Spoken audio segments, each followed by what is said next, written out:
थोडंसं ट्विस्ट देऊन मुलांनाही आवडेल आणि त्यांना गंमतशीररित्या कसा हा पदार्थ खाता येईल त्याची रेसिपी घेऊन आली आहे टायकिळ्या आंबाडो. नमस्कार, मास्टर रेसिपीजच्या ह्या किचनमध्ये तुमच्या सर्वांचं स्वागत. आणि पावसाळा सुरू आहे आणि पावसाळा म्हटलं की आठवतात रानभाज्या. पण रानभाज्या खायला ना खरंच कंटाळा येतो यार, सगळ्यांना नाही आवडत रानभाज्या. पण आमचा एक कोकणी पदार्थ आहे ज्याचं नाव आहे टायकिळ्या आंबाडो. टायकिळा म्हणजे काय बघा, इथं बघा जरासं क्लोजअप मध्ये.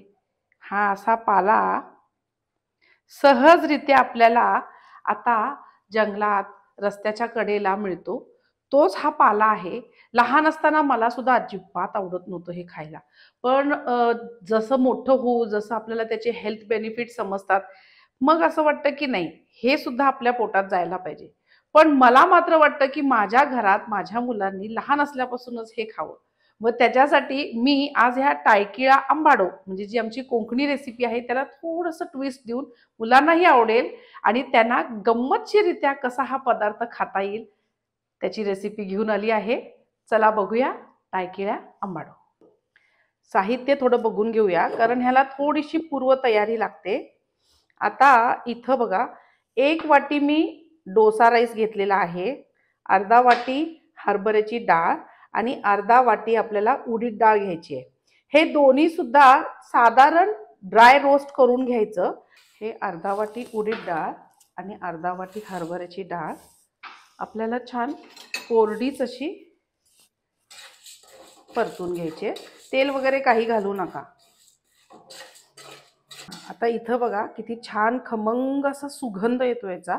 इतकं छान परतून घ्यायचं आपल्याला. हे बघा, उडीद डाळ अशी लालसर झाली आहे, हरभरा डाळ थोडीशी लालसर झाली. आता गॅस बंद करूया आणि हे या तांदळामध्ये मिक्स करू.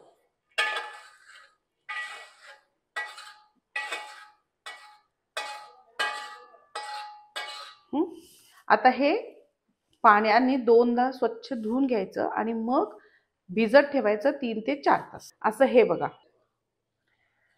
छान 3-4 तास भिजत ठेवायचं. आता हा तांदूळ, हरभराची डाळ आणि उडीद डाळ अजिबात पाणी न घालता पूर्ण पाणी काढून कोरडं असं वाटून घ्यायचं आपल्याला.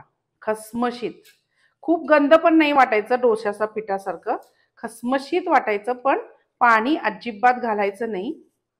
आता हे जेव्हा आपण वाटतो तेव्हा पल्स मोडवरती 2-3दा पल्स द्यायचं, चमच्याने फिरवायचं, परत वाटायचं. त्याच्याने काय होतं की ते खूप गंध होत नाही आणि त्याला पाण्याची गरज लागत नाही. जर तुम्ही पाणी घातलं तर ते खूप पातळ होतं, मग छान वडे निघत नाहीत. आता हे आपण वाटून घेऊया.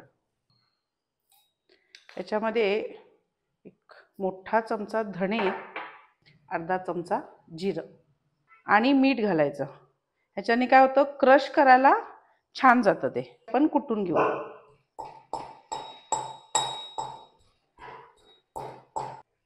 असं ओबड-दोबड कुटलं गेलं पाहिजे. हे बघा, म्हणजे धण्याचे 2 भाग आणि जिरं अगदी हलकंच कुटलं गेलं पाहिजे. हे बघा, हे असं वाटण तयार झालं पाहिजे, घट्टसर. वड्याचं पीठ कसं काढतो ना आपण, अगदी तसं. आता ह्याच्यात काय करायचं, चिली फ्लेक्स. आम्ही काय करतो, सुक्या मिरच्या डायरेक्ट वाटताना घालतो, तसं घातलं तरी चालेल.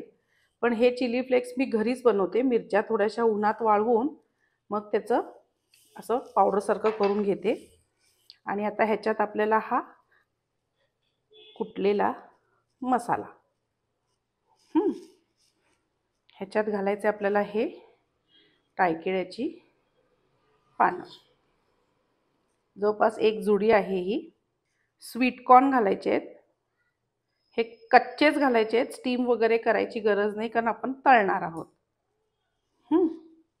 आणि ह्याच्यात कांदा घालूया, बारीक चिरून, 1 मोठा कांदा. मीठ ऑलरेडी घातलेलं आहे आपण कुटताना, मसाला लागलं तर घालू. आता हे सगळं छान मिक्स करून घेऊया.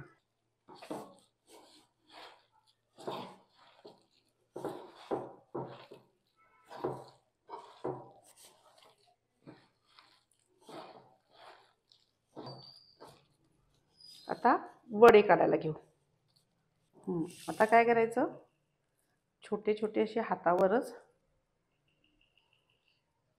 चपटे वडे तयार करायचे आणि गरम तेलामध्ये सोडायचे. गॅस मीडियम किंवा लो फ्लेमवर ठेवा. म्हणजे काय होतं की वरून नुसतं भाजलं नाही जायला पाहिजे, आतपर्यंत छान भाजले गेले पाहिजेत. हे असं खाली चिकटतात का तेही बघा आणि मीडियम फ्लेमवर छान शांत होऊ दे. आता एक साईडला असं झालं, छान सेटल झाले की हे असे पलटवायचे. एवढा इतका सुंदर असा कलर आलेला आहे आपल्या ह्या टायकिळ्या आंबाड्यांचं. चंद दिसता नाही.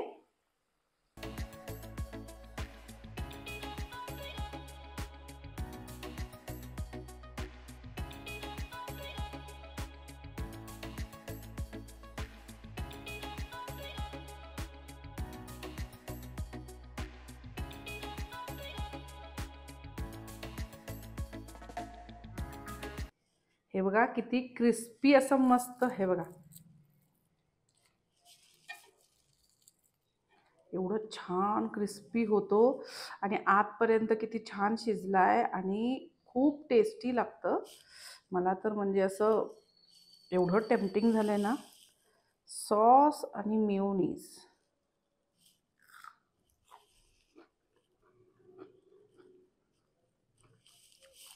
जर तुम्ही मेयोनीज खात नसाल, दही चटणी, पुदिन्याची चटणी, कोणत्याही चटणीवर काही चटणी नसेल, नुसतं जरी दिलं ना तर मुलं मागून मागून खातील. इतके सुंदर झालेत हे टायकिळे आंबाडू. थोडंसं ट्विस्ट केलं मी, पण सगळ्यांना नक्की आवडणार याची मला गॅरंटी. आवडलं तर लाईक करा, कमेंट्स करा, शेअर करा, सबस्क्राईब करा. Master recipes.